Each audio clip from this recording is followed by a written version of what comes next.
ठीक, इसमें इसकी हम प्रॉपर्टी बताए थे, प्रॉपर्टी प्रॉपर्टी नंबर 1 यह था, अगर हमारे पास कोई डिफरेंट इंटीग्रल गिवन है a to b f x dl, इसकी हमारी क्या लोअर लिमिट है, ये इसकी हमारी क्या अपर लिमिट है। ठीक है, इस फंक्शन को हम किसी दूसरे वेरिएबल में चेंज करके भी क्या करते हैं, अगर सॉल्व करते हैं तो लिमिट वही आते हैं, तो भी हमारी क्या होती है, जो वैल्यू आती है डिफरेंट इंटीग्रल तो हमारी क्या आती है, सेम आती है।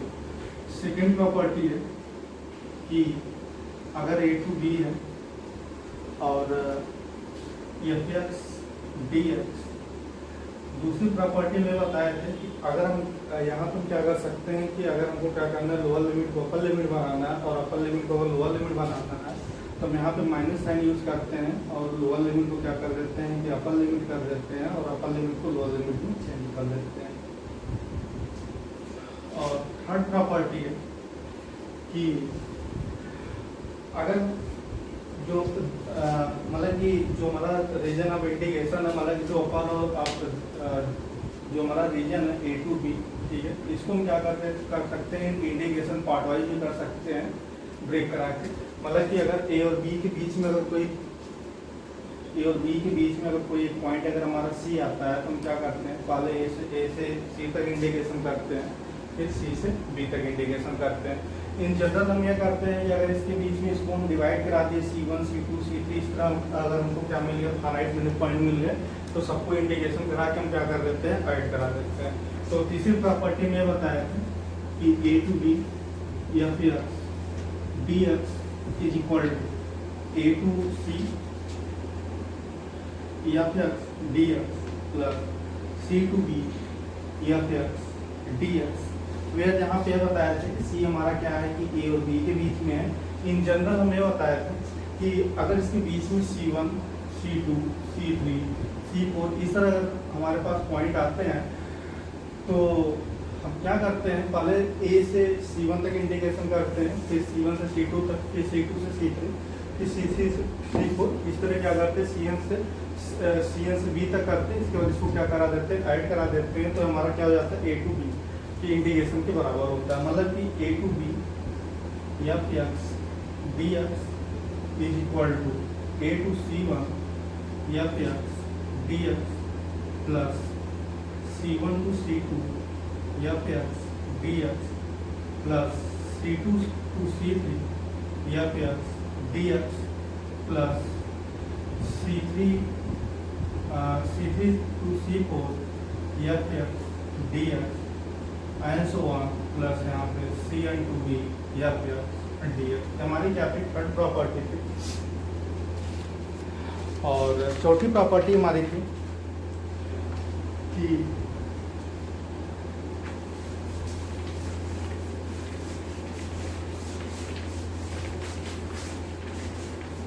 प्रॉपर्टी नंबर 4 हमें बताया था कि अगर हमारा 0 to a F x dx है, तो इस फंक्शन में क्या कर देते हैं कि a माइनस एक्स से क्या करा देते हैं, रिप्लेस करा देते हैं, तो भी हमारा क्या होता है, इंटीग्रेशन हमारा सेम होता है। फिफ्थ प्रॉपर्टी हमें बताया था कि अगर हमारा integration minus a to a है या फिर dx, ये हमारा क्या होता है, 0 to a या फिर dx की इक्वल होता है। ठीक है, यहाँ पे दो कंडीशन बताए थे, इसका इंटीग्रेशन हमारा क्या होता है, 2 इतना भी होता है और ये हमारा इतना भी होता है। इतना कब होता है, जब हमारा क्या होता है, एफ एक्स इवन फंक्शन, और 0 कब होता है, ये एफ एक्स और फंक्शन। ठीक, इवन और फंक्शन बताए थे कि क्या होता है कि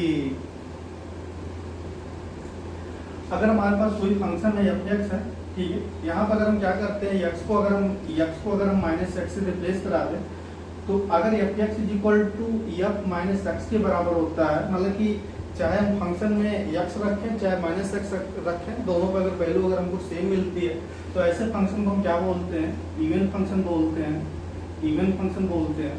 और अगर और फंक्शन ये बताया था कि अगर रिप्लेस कराते हैं तो अगर f x is equal to minus f minus x आता है, ये आता है, तो ऐसे फंक्शन को हम क्या बोलते हैं? ऑड फंक्शन बोलते हैं। जैसा कि हम एग्जांपल बताए थे कि जैसा अगर हम एक्स स्क्वायर ले लें, एक्स के पावर 4 ले लें, cos x ले लें, तो ये सब हमारे क्या है? इवन फंक्शन है। क्योंकि अगर हम f x is equal to x के पावर 4 स्क्वायर लेते हैं, इसको अगर रिप्लेस कराते हैं तो भी हमारी वैल्यू क्या आती है? एक्स स्क्वायर ही आती है, जो हमारी एफ एक्स के बराबर है। cos x ले लेंगे, ठीक है, तो माइनस एक्स ले लें, तो यहाँ पे क्या आ जाएगा? cos माइनस एक्स, फिर से हमारा किसके बराबर हो गया? cos x हो गया, तो फिर एफ एक्स। तो ये कंडीशन सेटिस्फाई हो रहा है, तो मतलब हमारा क्या इवन फंक्शन है। ऑड फंक्शन का ले सकते हैं एक्स क्यूब, एक्स के पावर 5 साइन एक्स, ठीक, ये सब हमारे क्या है? Odd function. तो ये हमारी फिफ्थ प्रॉपर्टी थी।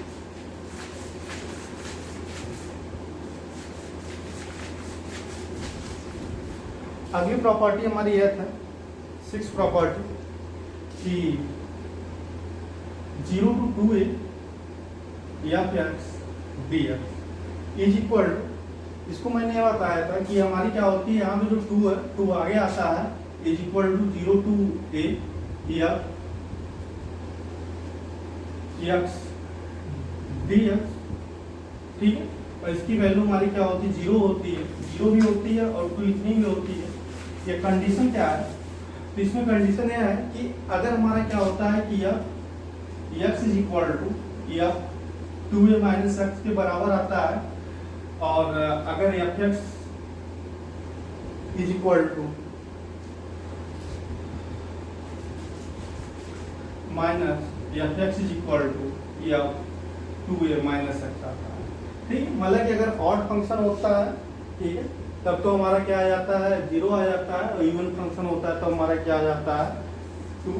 0 to a F x D X आ जाता है। तो यही हम क्या 6 प्रॉपर्टी बताए थे, ठीक है। तो इसको क्वेश्चन करते हैं कुछ।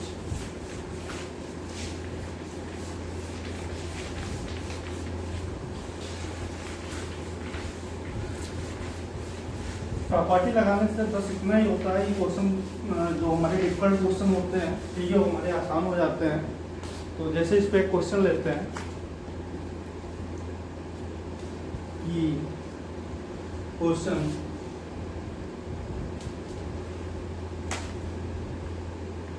0 to पाई और x sine x upon 1 plus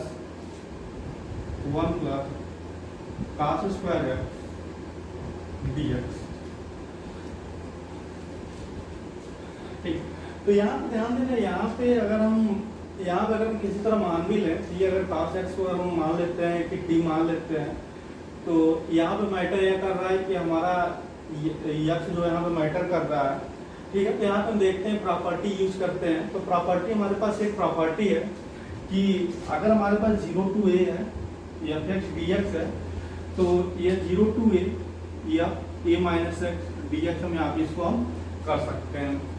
तो इसको हम i मान लेते हैं कि let i is equal to 0 to pi x sine x upon 1 plus cos square x D x, ठीक है। इसको ये भी लिख सकते हैं 0 to पाई। यहाँ पे ध्यान देना कि ये प्रॉपर्टी यूज कर रहे हैं, प्रॉपर्टी यूज करेंगे तो यहाँ पे क्या कर सकते हैं? पाई माइनस एक्स और यहाँ पे साइन। देखो यहाँ पे प्रॉपर्टी इसलिए यूज कर रहे हैं क्योंकि हमारा मैटर कर रहा है एक्स, ठीक है, डिफिकल्टीज ला रही है, तो एक्स के हटाने की हम कोशिश कर रहे हैं। तो पाई माइनस एक्स और यहाँ पे क्या हो जाएगा? पाई माइनस एक्स और अपॉन 1 प्लस cos स्क्वायर, और ये हमारा पाई माइनस एक्स और ये हमारा कितना आ जाएगा? यहाँ पे डी एक्स आ जाएगा। तो इसको अगर हम सॉल्व करते हैं तो 0 to पाई, ठीक है, यहाँ आप लिख लेना यूजिंग प्रॉपर्टी 0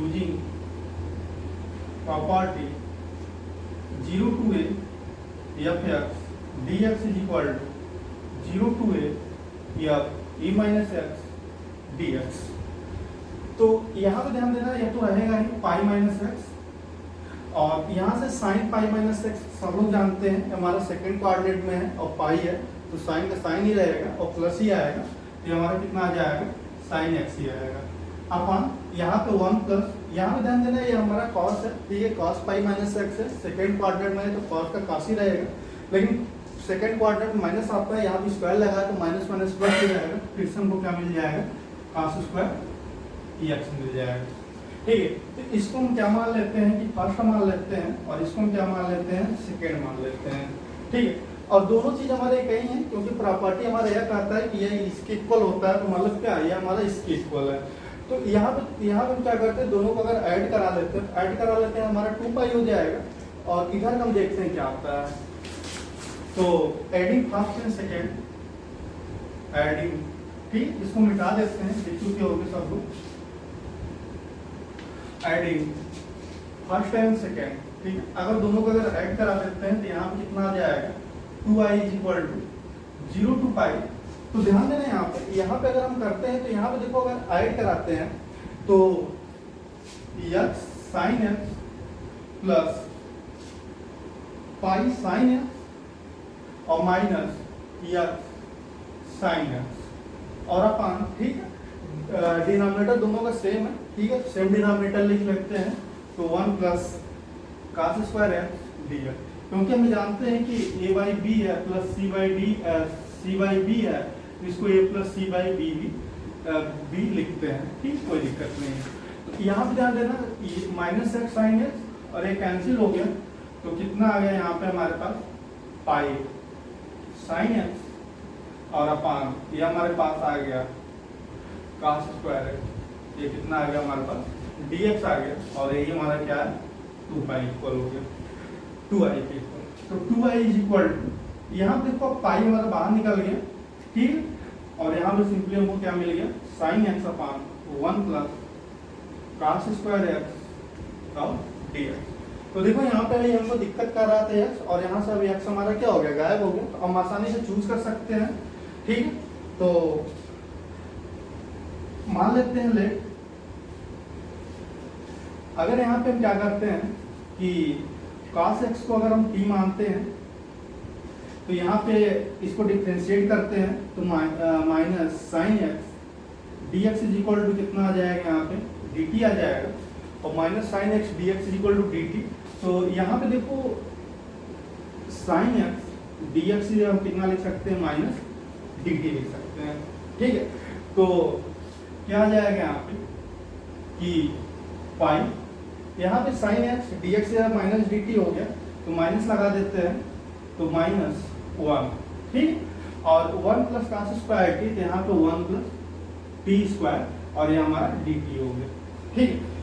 अब ध्यान दो, अब हमको लिमिट भी चेंज करना है, तो लिमिट क्या होगा, तो लिमिट पुट करते हैं। देखो यहाँ पे ये हमारे cos x is equal to t माने हैं, तो ये हमारी x की लिमिट है। अब इस x की लिमिट को किस में लिखना है, हमको t के टर्म में लिखना है, ठीक है। एक चीज ये होता है कि जब हमको डिफिकल्टी होती है कि क्या कहते हैं, लिमिट चेंज करने में डिफिकल्टी होती है, तो हम क्या करते हैं, इसी इंटीग्रेशन को सॉल्व करते हैं, ठीक है। सॉल्व करने के बाद फिर x के फॉर्म में लाके फिर ये लिमिट पुट कर देते हैं, ठीक है। अगर लिमिट यहाँ पे चेंज हो जा रहा है, t के फॉर्म में अगर चेंज हो जा रहा है तो हम चेंज कर लेते हैं। तो देखो यहाँ पे अगर x की वैल्यू 0 रखते हैं तो cos 0 की वैल्यू 1 आ जाएगा, तो यहाँ पे हमारे पास कितना हो गया, 1 हो गया। t की लिमिट कितनी हो गई, 1 हो गई। यहाँ पे पाई रखेंगे तो cos पाई की वैल्यू कितनी हो जाएगी, यहाँ पे हमारी -1 हो जाएगी, तो यहाँ पे कितना हो गया हमारे पास, -1 हो गई, ठीक है। तो लिमिट हमारी कितनी आ गई, 1 to -1 आ गई। अब इसको सॉल्व करते हैं, तो ये हमारा किसके बराबर है, ध्यान देना 2i के बराबर है, ठीक है। तो ऐसा करने पे, ऐसा लिमिट जब चेंज कर देते हैं तो फिर बाद में हमको x के फॉर्म में लाने की जरूरत नहीं होती है, लेकिन अगर हम लिमिट नहीं चेंज करते हैं तो फिर से हमको x के फॉर्म में लाना पड़ता है। तब उसके बाद क्या होता है, लिमिट फिर से लिमिट क्या होता है, लगाया जाता है। तो यहाँ पे माइनस, यहाँ पे 2i is equal to, minus बाहर हो गया, और यहाँ पे 1 -1, यहाँ पे माइनस पाई हो जाएगा, माइनस बाहर निकलेगा, और ये कितना हो गया, 1/1 प्लस टी स्क्वायर, और ये हमारे पास क्या हो गया, dt हो गया। तो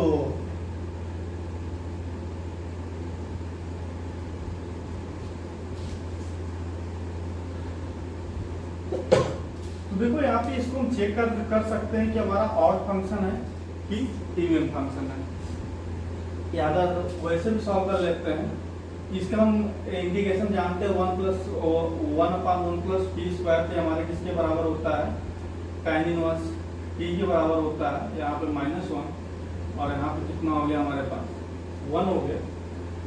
तो यह एक काम करते हैं कि लिमिट को चेंज कराते हैं।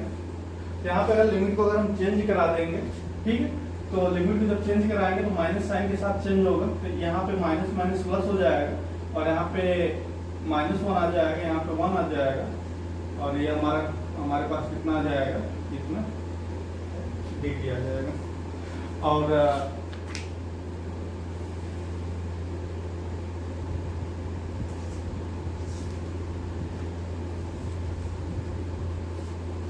और हमारे पास एक प्रॉपर्टी है कि अगर हमारा इवन फंक्शन होता है, ठीक, तो ये अगर ये इवन फंक्शन होता है तो ये किसके बराबर आ जाता है कि एक प्रॉपर्टी बताएं कि 0 और -a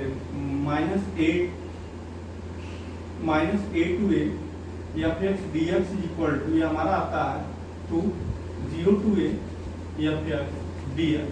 अगर हमारा क्या होता है fx इवन फंक्शन हो जाता है तो यहाँ पे चेक करते हैं, ये सपोज करो कि हमारे पास क्या है ft = 1/1 + t² है और यहाँ पे -t भी पुट कर लेते हैं। तो यहाँ फिर से मतलब क्या होगा ft = f - t दोनों सेम है, मतलब ये हमारा इवन फंक्शन है। तो ये क्लियर हो गया कि ये इसको हम लिख सकते हैं 2π, ठीक है, इस फार्मूले से, ठीक है, 2 और 0 to 1 और ये हमारे पास कितना आ जाएगा यहाँ पे 1/1 + t² और dt। और इसका जो हमारा इंटीग्रेशन होता है, इंटीग्रेशन आता है tan इनवर्स t और 1 to 0। तो यहाँ पे 2π, यहाँ पे लिमिट पुट कर देंगे तो tan इनवर्स 1 और माइनस tan इनवर्स 0, तो 2π। tan इनवर्स 1 की वैल्यू π/4 होती है और tan इनवर्स 0 की जो वैल्यू होती है, tan इनवर्स 0 की जो वैल्यू होती है हमारी 0 होती है। तो कितना है यहाँ पे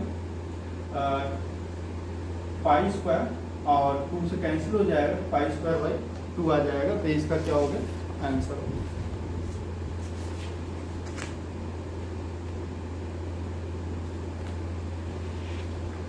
ठीक है, π², लेकिन हमको क्या निकालना है, आई की वैल्यू निकालनी, क्योंकि आई हमारे पास है, ये किसकी वैल्यू आई हमारे पास 2i की वैल्यू आई। तो i = कितना आ जाएगा π² और यही हमारे पास क्या होगा इसका आंसर होगा। इस तरह क्या करते हैं डिफरेंट से हम क्या करते हैं सॉल्व करते हैं। सेकंड क्वेश्चन लेते हैं।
क्वेश्चन लेते हैं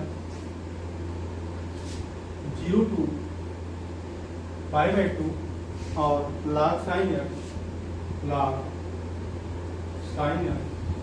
और ये हमारे पास क्या होगा dx। इसको मान लेते हैं लेट i = 0 to π/2 और यहाँ क्या आ जाएगा log sin x dx।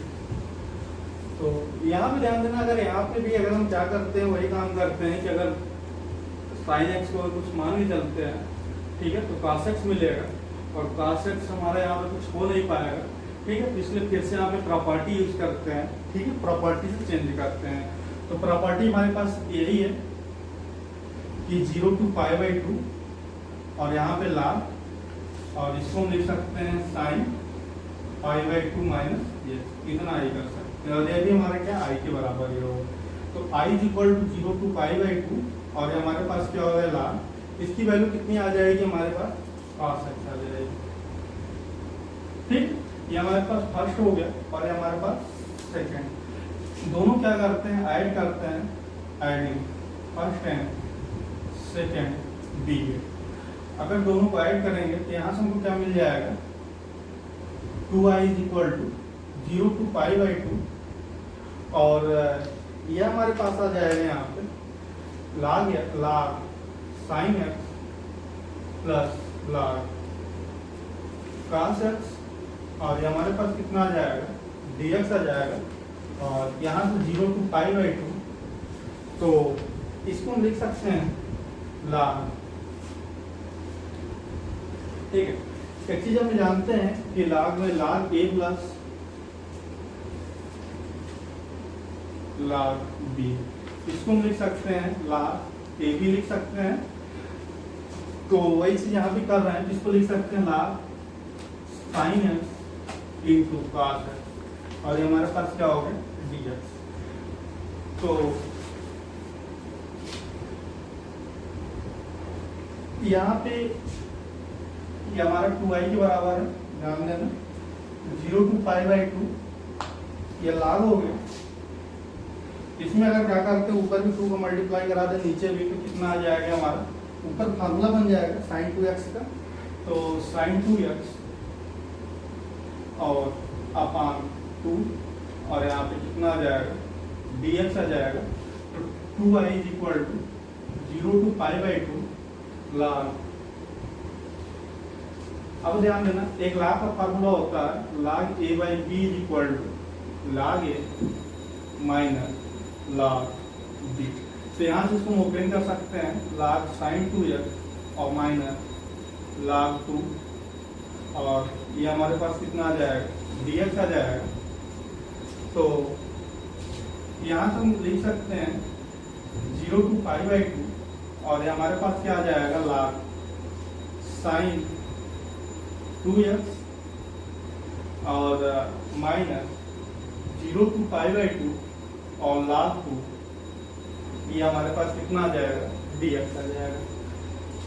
ठीक है, सपोज करो इसको हम I1 मान लेते हैं और इसको हम सॉल्व करते हैं। I1 इज इक्वल टू हमारे पास कितना आ गया यहाँ पे, 0 टू पाई बाई टू और लाग साइन 2x।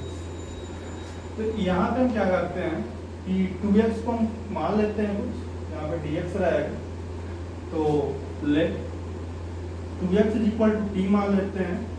तो यहाँ से कितना आ जाएगा हमारे पास, 1/2 dx इज इक्वल टू कितना आ जाएगा, dt आ जाएगा। तो यहाँ से हम लिख सकते हैं कि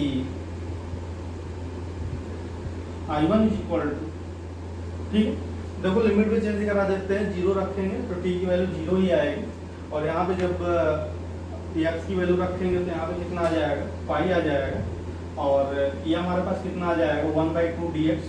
ठीक है, dt की जगह आ जाएगा dx से कितना आ जाएगा हमारे पास, यहाँ पे 2 रहेगा, dx आ जाएगा, तो dx से कितना आ जाएगा, 1/2 बाहर कर लेते हैं, और ये लाग साइन, इसको हम t लिख सकते हैं, और ये हमारे पास कितना आ गया, dt है।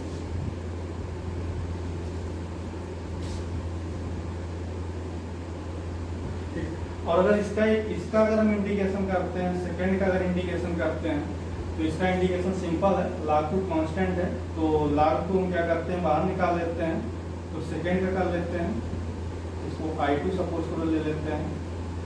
तो I2 हमारे पास कितना आ जाएगा यहाँ से, 0 टू पाई बाई टू, या log 2 हमारे पास बाहर हो जाएगा यहाँ पे, ठीक, log 2 बाहर कर लेते हैं, और 0 टू पाई बाई टू, और यहाँ पे df, तो सिंपली x आ जाएगा, और लिमिट जब लगा देंगे तो log 2 into pi by two आ जाएगा, तो कितना आ गया, पाई बाई टू और log। ठीक, इसका तो हो गया, बचा इसका। ठीक, तो इसका करते हैं फिर से। तो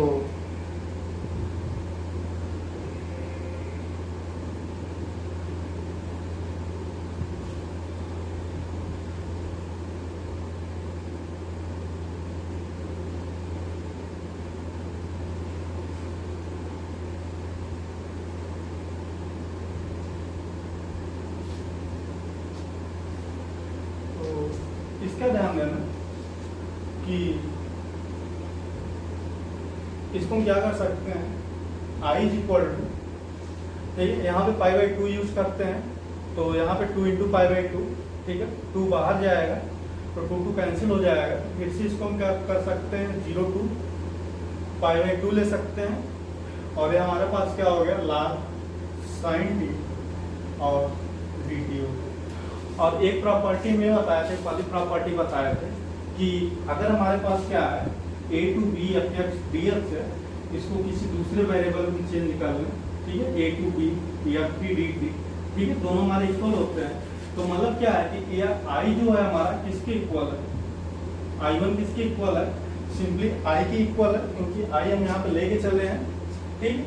तो अगर इसको हम थर्ड मान लेते हैं तो बाई थर्ड,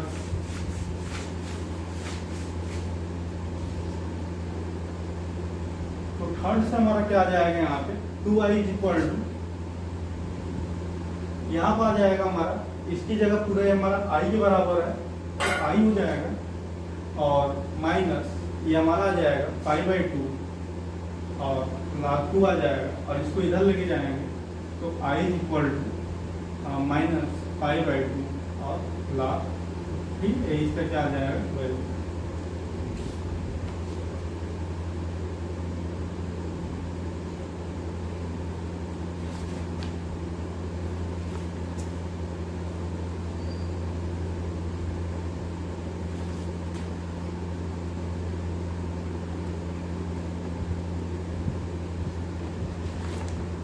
ठीक है, तो इसी तरह ढेर सारे क्वेश्चन हैं, ठीक है।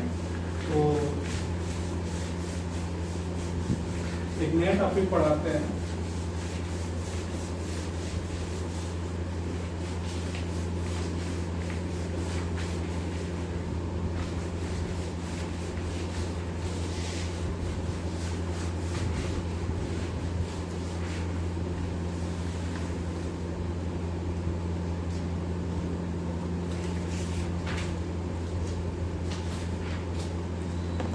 ठीक है, जो कि सिलेबस में है कि बाई यूजिंग गामा फंक्शन, ठीक है, by using gamma function evaluate 0 to pi by 2 sine के पावर m x और cos के पावर n x t, ठीक है। ये इम्पोर्टेंट है, ठीक है। तो इस तरह हमारा पूछता है कि गामा फंक्शन का यूज करते हुए इसकी वैल्यू फाइंड आउट करना, कि इसकी वैल्यू कितनी आएगी। तो बहुत सिंपल भी होता है, अगर गामा फंक्शन आ जाए तो बहुत सिंपल होता है। तो बताते हैं, तो इसके लिए हम स्टार्ट करते हैं पहला, ठीक है। इसके लिए हमारा एक आता है हमारा बीटा फंक्शन, BET है, ठीक है,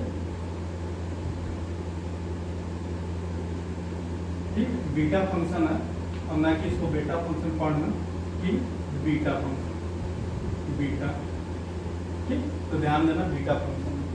तो बीटा फंक्शन होता क्या है कि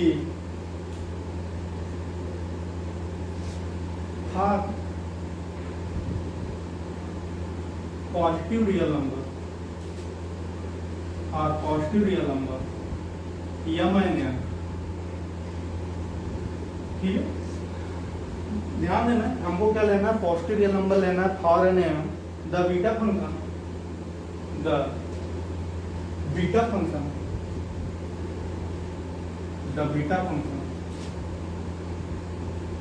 ठीक है। इसको डिनोट कैसे करते हैं, बीटा लिखते हैं, साइन होता है, ठीक है, ये साइन होता है, बीटा यम, मतलब क्या है कि बीटा फंक्शन दो रियल नंबर का जो हमारा बीटा फंक्शन होगा, ठीक है, is defined by is positive real number एवं द बीटा फंक्शन इतना is defined by beta mn is equal to 0 to 1 x के power m minus 1 minus x के पावर n माइनस 1, और यहाँ कितना आ जाएगा dx, ठीक है। यही हमारा क्या होता है, बीटा फंक्शन होता है। किस तरह क्या करते हैं, इसको हम डिफाइन करते हैं कि for positive real number m n n the beta function beta m n is defined by, ठीक है। इसका यूज कहाँ करते हैं अभी इसको बताएंगे कि जैसे कि सपोज करो कि अगर इस फॉर्मेट में हमारा कोई, जैसे सपोज करो कि हमको आ गया कि इसको सॉल्व करने के लिए 0 to 1 एक्स के पावर 4 1 माइनस एक्स के पावर 5 समथिंग इस तरह अगर हमको आ गया कि इसका इंटीग्रेशन सॉल्व करना है, तो अगर मुझे बीटा फंक्शन इवेलुएट करने आता है तो डायरेक्ट हम क्या करते हैं, कंपेरिजन करा के, ठीक है, बीटा फंक्शन हम क्या कर सकते हैं, सॉल्व कर, अगर बीटा फंक्शन सॉल्व कर लेते हैं हमारा क्या होगा, इंटीग्रेशन की जो वैल्यू होगी इसके बराबर आएगी। तो इसीलिए हम क्या करते हैं कि बीटा फंक्शन पढ़ते हैं, ठीक है। तो इसका क्या है, एप्लीकेशन है। तो कुछ नोट है इसके, ठीक, ये नया होगा, ठीक है, इसको अच्छे से पढ़ना थोड़ा सा। तो नोट है कि जो हमारा बीटा फंक्शन होता है, beta function is symmetric, beta function is symmetric, ठीक है। कहने का मतलब यह हुआ कि चाहे हम बीटा एम एन लिखें और चाहे हम क्या लिखें, बीटा एन एम लिखें, ठीक है, दोनों हमारा क्या होता है, सेम होता है, कोई दिक्कत नहीं होता है, ठीक है। इसको हम प्रूफ भी कर सकते हैं। तो देख लो इसका प्रूफ कि चाहे एम एन लिखे चाहे एन एम लिखे, ठीक है, चाहे एम एन लिखेंगे तो भी वैल्यू यही मिलेगा और एन एम लिखेंगे तो भी वैल्यू उनको यही मिलेगा। तो प्रूफ दिखा देते हैं। तो ध्यान देना कि beta m n is equal to यही है 0 to 1 और एक्स के पावर m माइनस 1 और यहाँ पे 1 माइनस एक्स के पावर n माइनस 1 dx, ठीक है।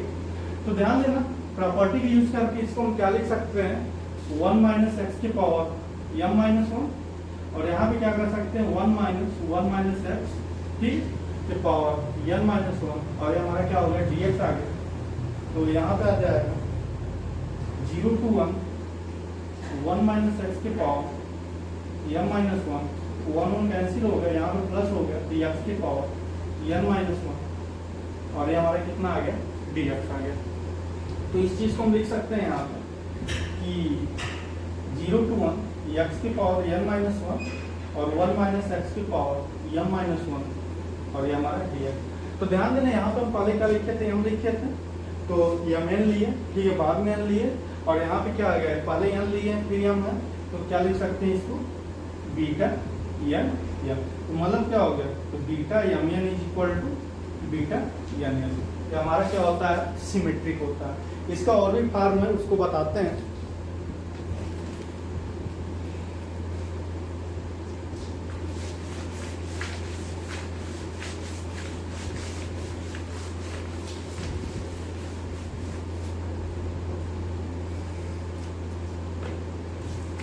कि other form of the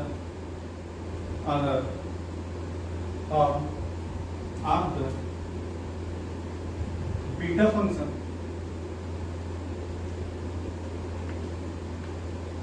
तो पहला है कि beta m n is equal to, ठीक है, 0 to इनफाइनाइट के फॉर्म में इसका लिख सकते हैं। जब 0 इनफाइनाइट के फॉर्म लिखेंगे तो ये हो जाएगा एक्स के पावर n माइनस 1 और अपान 1 प्लस एक्स के power m plus n dx, ठीक है। दिमाग में आ सकता है कि यहाँ पे यानी लिख सकते हैं, ठीक, कंफ्यूजन है कि अगर जैसे अगर हमको याद करना हुआ तो हम क्या यानी याद करेंगे, m याद करें, ठीक है, दोनों होता है, कोई दिक्कत नहीं। 0 to इनफाइनाइट एक्स के पावर m माइनस 1 और अपान एक्स, इसको भी हम प्रूव कर सकते हैं, ठीक है, ठीक है, beta m n is equal to, ठीक है, अगर इनफाइनाइट 0 to इनफाइनाइट के फॉर्म में लिखना है यह कर सकते हैं। और एक तीसरा इसका जो फॉर्म होता है, ठीक है, एक फॉर्म तो पहला था, ठीक है, इसका दूसरा फॉर्म होगा, इसका तीसरा फॉर्म होगा, या नंबर डाल दो 2 और 3। तो beta m n is equal to, ठीक है, 0 to 1 एक्स के पावर m माइनस 1 और फिर प्लस एक्स के पावर n माइनस 1 और अपान 1 प्लस एक्स के पावर m प्लस n, ठीक है, dx। ये भी इसका क्या होता है, हमारा एक फॉर्म होता है। तो ये हमारे क्या है, बीटा फंक्शन के 3 फॉर्म है, ठीक है। तो तीनों को अच्छे से याद रखना। ठीक है। और इसमें भी एप्लीकेशन बताएंगे और ये भी बताएंगे कैसे हम बीटा फंक्शन को कैसे हम सॉल्व करते हैं। जैसे अभी इंटीग्रेशन दिए हैं, ठीक है, उसको सॉल्व करना बताएंगे कि कैसे हम सॉल्व करते हैं, मतलब बीटा को इवेलुएट कैसे करते हैं, मतलब कि हम उसको रियल नंबर कैसे लेके आएंगे, ठीक है। तो इस चीज़ को बताएंगे आगे, ठीक है। तो आज के लिए इतना है, ठीक। और जो अगला लेक्चर होगा अगले टाइम, ठीक।